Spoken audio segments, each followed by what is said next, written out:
Chama atenção como a Marvel hoje em dia parece ter vergonha do MCU. O MCU é a sigla para o seu universo cinematográfico. Tudo bem, vergonha pode ser exagero, mas sabe aquele lance de sorrir sem mostrar os dentes? É por aí, o MCU hoje é o dente entremelado que a Marvel não quer mostrar tanto assim. Tá lá, serve pra comer, serve até pra sorrir, mas ela não vai dar o braço a torcer pra foto nem a pau. Olha, são vários os movimentos recentes e as declarações que atestam isso que eu tô falando. A mais recente foi do presidente do Marvel Studios, o Brad Winderbaum, dizendo que a ideia das séries agora é que sejam mais independentes e abertas a um público mais geral e menos Marvel. Outra declaração foi a do ex-showrunner de X-Men 97. Antes de estrear a série animada, ele fez de tudo pra distanciá-la do MCU. E tem também o fato da Disney reativar a Marvel Television, uma divisão focada apenas em produzir séries live action que havia sido obliterada pela empresa na época da parceria com a Netflix. Enfim, são muitos movimentos e falarei sobre cada um e como eles podem representar ou um novo caminho da Marvel em relação ao MCU ou até o fim do MCU como a gente conhecia até agora e como ele fez sucesso durante pelo menos aí 12 a 14 anos.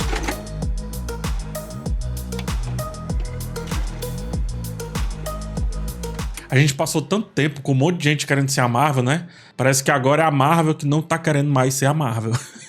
Vamos lá começar com o que falou o chefe aí do segmento, né, de TV da Marvel. Abre aspas para Winderbaum sobre as novas séries. Depois de Vingadores Ultimato, eu acho que houve, talvez, um pouco de obrigação de assistir absolutamente tudo na ordem para se ver qualquer coisa do estúdio. Como fã de quadrinhos, eles, os seriados, são feitos para apenas aparecer, encontrar algo que você goste e usar isso para levar você para dentro do universo. Assim você pode explorar e passear por ele baseado nas suas preferências. Fecha aspas. Eu vejo alguns problemas conceituais aqui nessa fala. Estão de novo comparando pera com maçã. O Winderbaum, ele compara as séries diretamente à cultura dos quadrinhos, mas aqui tem um ponto que é bom frisar. Por muito tempo, os quadrinhos precisaram de vários reboots, precisaram reconstruir o universo algumas vezes, e justamente porque era muito difícil começar a ler aquilo tudo. Então não sei se é das melhores comparações. A pergunta que eu mais recebi ali no começo dos anos 2000 era das pessoas querendo saber como começar a ler Homem-Aranha,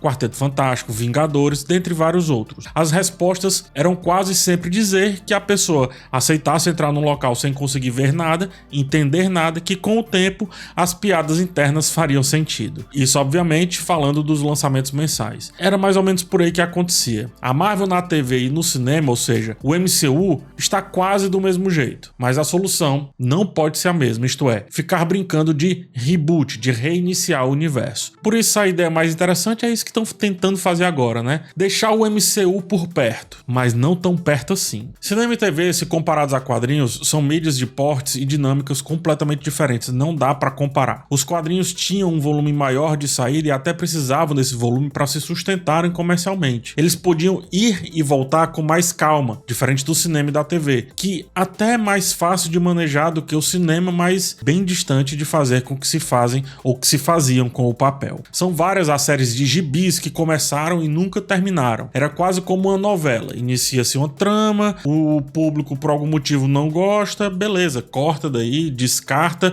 finge que nunca aconteceu. Em outras palavras, no papel era mais barato voltar atrás, recontar as mesmas coisas, seguir com o público antigo e também com o público novo o tempo inteiro. Com filmes e séries de TV a coisa é bem diferente. E assim, a Marvel enquanto cinema e TV pode estar de frente para o primeiro grande problema que talvez não tenha uma solução tão pronta ainda. Como também não tinham os filmes de quadrinhos do universo compartilhado antes de 2009, quando o Homem de Ferro foi lançado, e a Marvel resolveu. É bom que se diga isso. Então, quem sabe ela pode resolver esse problema de agora. Curioso é que vai ser, se for isso mesmo, matar o MCU, né? Outro ponto, tá? Rebootar demais vai gerar filmes órfãos que morrerão com o tempo. E isso não é interessante no longo prazo. A DC tá aí para provar, né? A DC, ela, junto com a Warner, diversas vezes fez isso nos últimos 10 ou 15 anos no cinema. E rebootar de menos vai fidelizar apenas um tipo de público, que, diga-se de passagem, vê menos necessidade de gastar com merchandising quando chega numa certa maturidade. E merchandising é o que sustenta os produtos Disney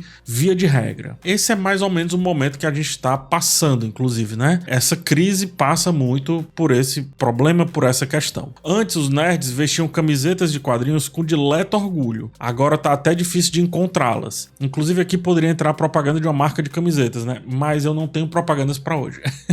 Brincadeiras à parte, a geração mudou e os filmes de quadrinhos estão tentando se encaixar ou numa nova geração ou noutros nichos. A Marvel se encontra numa encruzilhada de perde-perde. Ela só precisa saber o que quer perder menos, a nova ou a velha geração. Meu palpite é que olhar para as várias soluções apressadas e muitas vezes sem sentido dos quadrinhos do final dos anos 90 e começo dos anos 2000 não vai entregar a melhor resposta, como sugere o Brad Winderbaum. Tem outro ponto. Quando os quadrinhos começaram a fazer as graphic novels, né, ou seja, histórias mais trabalhadas, fechadas e mais focadas na visão do autor, mais caras de fazer e de vender também, por isso davam muita grana, inclusive, houve aí uma grande mudança no cenário. Falar sem pensar muito é dizer que a solução está, portanto, em fazer filmes mais parecidos com graphic novels, inclusive sendo algo que combina muito com o cinema, né, que é a presença do autor de maneira muito marcante, como por exemplo foi o Nolan na trilogia Batman ou o Sam Raimi com Homem-Aranha. Mas o fã que se apega mais à arte dos quadrinhos e menos à arte do cinema em si, eu acho que rejeita essa graphic novelização dos filmes. Voltando de novo à ideia de que a Marvel precisa escolher perder alguma coisa naquele jogo de perde-perde. Ela quer o público de cinema quadrinho ou ela quer o público de cinema-cinema? Pro estúdio, apostar em filmes extremamente autorais pode sair pela culatra por outro motivo. Entregar a criatividade na mão do autor é também perder a sua própria mão naquilo, a mão do estúdio, a mão do produtor. Nolan e Sam Raimi não queriam que seus respectivos terceiros filmes fossem do jeito que foram e também no tempo que foram. Nolan queria fazer outros filmes,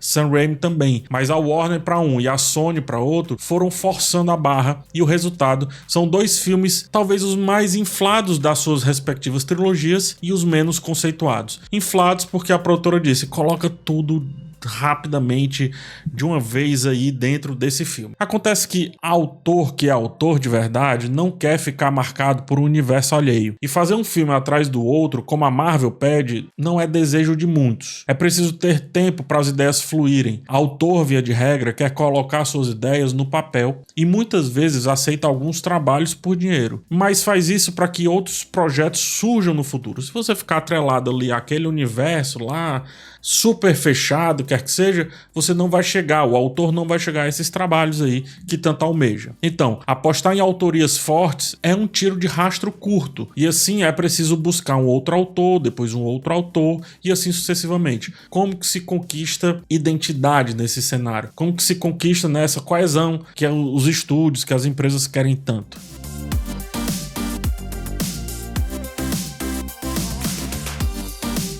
A Warner agora tá com Matt Reeves em Batman e tá com Todd Phillips em Coringa. Ao mesmo tempo, terá outro Batman que não do Matt Reeves, porque o autor em si, ele não quer ter que construir as suas ideias no universo compartilhado. Tampouco o Coringa, de Todd Phillips. A criatividade do bom ator é, via de regra, indomável. E a empresa não consegue manusear isso a seu favor. É muito difícil. Zack Snyder tentou ser as duas coisas, autor e capacho, e no final das contas, todos os filmes eram a cara do diretor e nenhum a cara do assunto que estava sendo tratado. Não funcionava nem para uma coisa, nem para outra. E estar sempre mudando de autor, como eu estava dizendo, também gera um problema que não combina com universos compartilhados. A cada autor, a identidade muda e a coesão não é atingida quando se olha para o tal universo. Observe aí os Star Wars 7, 8 e 9. Teve até briga de diretor querendo retomar a identidade aí de um filme para com o outro. Para isso funcionar, só se destruir a ideia de universo. Só. Filmes unitários e sem universo. Estaria, porém, a Marvel disposta a isso? Eu duvido, porque as declarações são muito morde-a-sopra.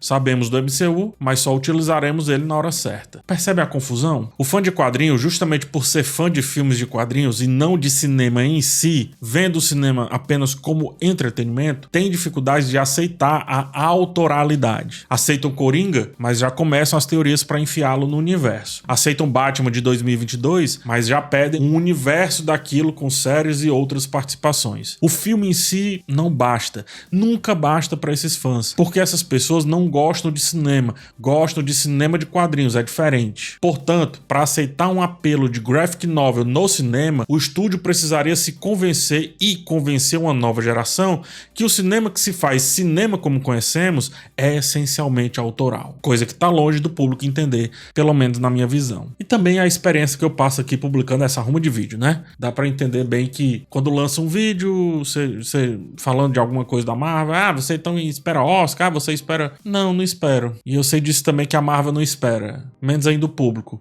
mas é o meu trabalho. Um filme sensível como Eternos não é universo suficiente, fora outras bobagens que dizem. Temos ali uma vencedora do Oscar, Chloe Zhao, que por um Nomadland extremamente autoral ganhou diversas categorias. Na Marvel, ela não foi bem aceita. A Marvel inclusive chama o diretor para assinar aquele filme, mas as cenas de luta é ela quem faz. Inclusive diz onde tem que estar essas cenas de luta, ou seja, o autor ele assina até certo ponto. Ele assina praticamente a estética e olhe lá. Sam Raimi tentou fazer algo parecido com o Doutor Estranho, com o que fez lá em Homem-Aranha, mas também não foi tão bem. E muito disso porque ele não conseguia fazer uma história solo. Precisava ficar todo o tempo consultando a Marvel, prestando reverência ao MCU, em vez de simplesmente fazer um filme que tivesse a sua cara. Lembremos de Homem-Aranha 2, que é para mim um dos melhores filmes de quadrinhos de todos os tempos, ainda permanece nesse status, com duas cenas muito autorais. Uma do surgimento do Dr. Octopus, né? Ali com sangue, trazendo o passado do diretor Sam Raimi, e outra é uma cena super carinhosa, lidando com o Homem-Aranha sem máscara, no metrô, uma criança devolvendo a máscara, etc.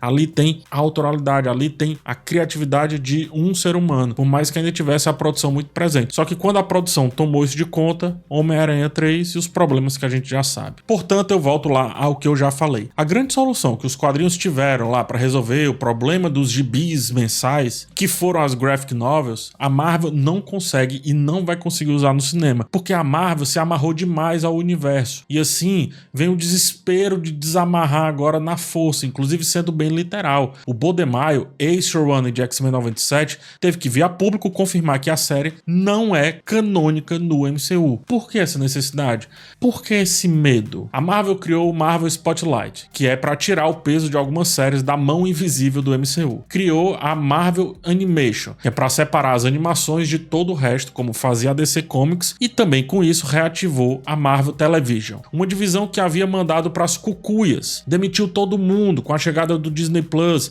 enquanto gritava aos quatro cantos que quem mandava era o universo compartilhado e que as pessoas queriam aquilo, não histórias isoladas. A ideia era, tudo que o MCU tocasse viraria ouro. Assim o pobre do Demolidor não poderia pertencer àquilo tudo, porque era pequeno demais para uma batalha contra o Thanos. O Disney Plus não pegou a atração que a Disney planejava. A gestão mudou e os filmes e séries de quadrinhos passaram por uma sensível saturação para com os fãs. Agora a Marvel coloca o rabinho entre as pernas e diz: ei galera da TV, vocês podem voltar a fazer TV? Lê engano que seria no multiverso onde encontraria a sua resposta. Lê engano. Pelo contrário, multiverso é artifício criativo do desesperado. Eu já tenho um vídeo sobre, tá aqui no card e também na descrição. Gente, o impacto da volta do Demolidor é tão grande que a Disney criou um controle parental, algo inimaginável quando se fala no entretenimento para toda a família, que era vendido junto com o lançamento do Disney Plus. Não à toa, agora vão juntar Disney Plus e Star Plus. Percebe o tanto de leite derramado por esse caminho?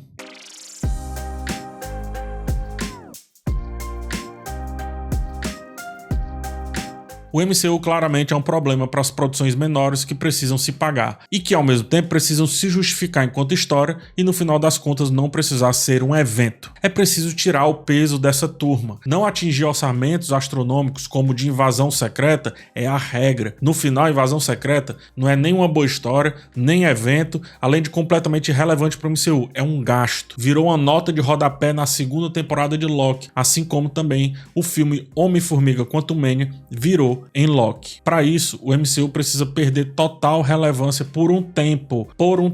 é sensato e faz sentido. E meio que eu sinto que estão fazendo isso. E precisa ir nesse caminho pelo mesmo motivo que o universo compartilhado foi criado: atrair público e gerar lucro. Porque é assim que a indústria funciona, é assim que a banda toca. E eu não quero acreditar que isso é parte de saturação dos filmes de quadrinhos, etc. Ou como eu chamo desse cinema de quadrinhos, né? Não é, porque existe sim ainda algum apelo. A desconstrução do super-herói ainda não existiu de fato. Existe um mínimo burburinho ali, seja na série, seja também no filme. Então eu definitivamente não iria nesse caminho de achar que é a saturação do gênero em si, mas sim a saturação da Marvel em si. Sendo assim, quando antes de X-Men 97 estrear, o então showrunner fala que, abre aspas, somos nossa própria coisa, fecha aspas, e quer fazer isso para desesperadamente tirar a responsabilidade de ter que se conectar com fãs de um universo pressuposto, isso dá certo porque, repito, há um apelo para com esse lance de super-heróis. Ainda existe. Os feedbacks sobre X-Men 97 são excelentes.